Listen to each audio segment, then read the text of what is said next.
Hello wizards, welcome back to my channel.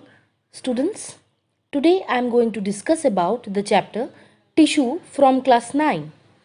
Please focus on the point that multicellular organisms, that is having more than one cell in their body, perform various function with the help of different parts of their body. So all these body parts that are made up of different types of cells perform their own function. Students, with the help of these few lines, I want to tell you about the meaning of the term tissue. In my previous videos, I have mentioned about a cell. So you have studied a lot about cell and its structure and function.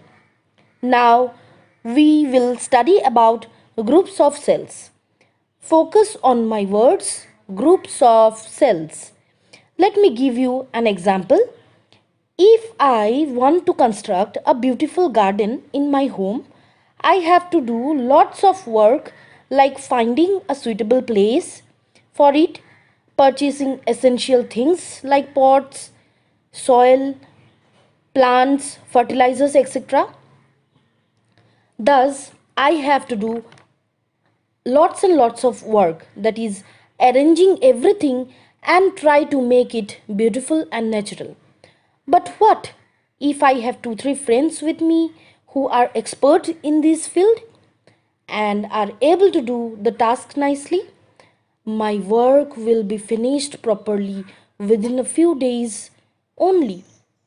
So, this way only cells perform some function of our body when they stay together and work for it together.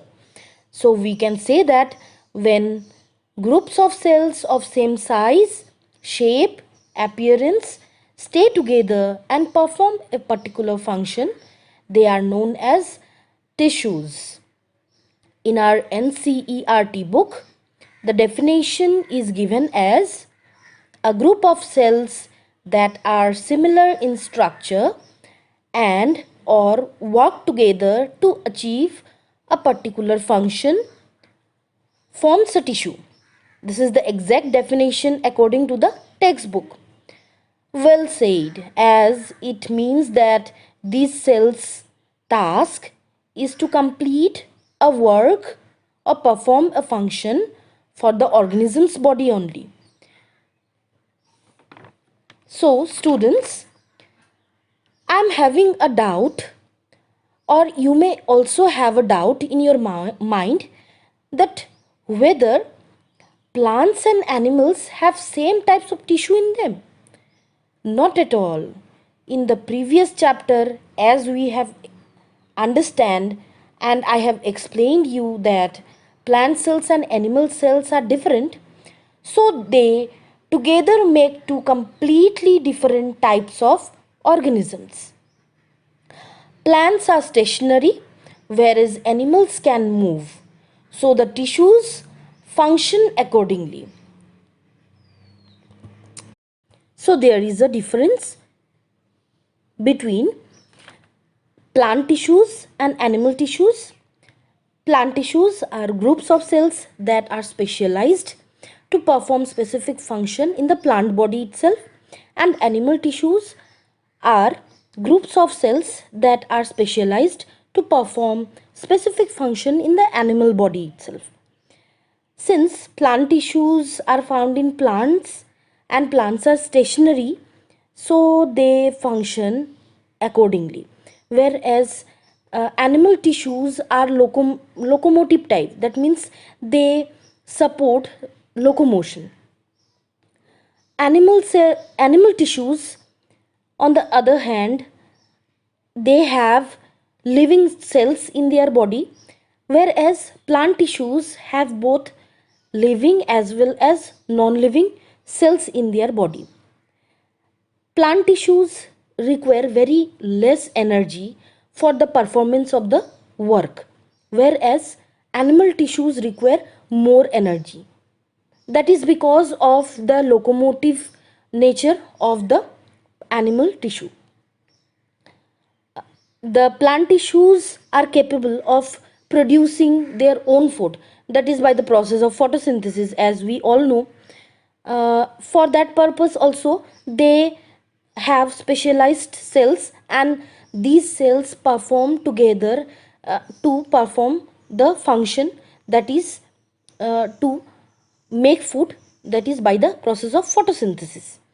Whereas animal tissues are having heterotrophic mode of nutrition, and they require food from the outside, and thus the circulation of the food, the digestion of the food is required, and these are the functions which are performed by the animal tissue. The plant tissues have unlimited growth, we can say, whereas animal tissues have a limited growth, they have a tendency of limited growth. Most of the plant tissues are capable of differentiating from one tissue to another, whereas the animal tissue are typically incapable of this, that is they are incapable of differentiating from one tissue to another tissue. Plant tissues have the tendency or capacity of having mechanical support, whereas the animal tissue support locomotion. Once again I have repeated, because the huge difference between a plant tissue and animal tissue lies in this point. Okay students, so this is all about the difference between a plant tissue and an animal tissue. So students, before going forward, let me tell you that this video is just a introduction of the chapter. The entire series of the videos for this chapter will cover the main topics which I am sharing here with you now. I'll cover first of all the plant tissue and its types. That means I'll explain the plant tissue thoroughly and its types, under which will come the meristematic tissue and permanent tissue. These two tissues are types of plant tissues. Then I'll cover animal tissue. Again, the animal tissue is divided into four types, that is epithelial tissue, connective tissue, muscular tissue and nervous tissue. So the entire series of videos will contain these topics. In my videos, I'll also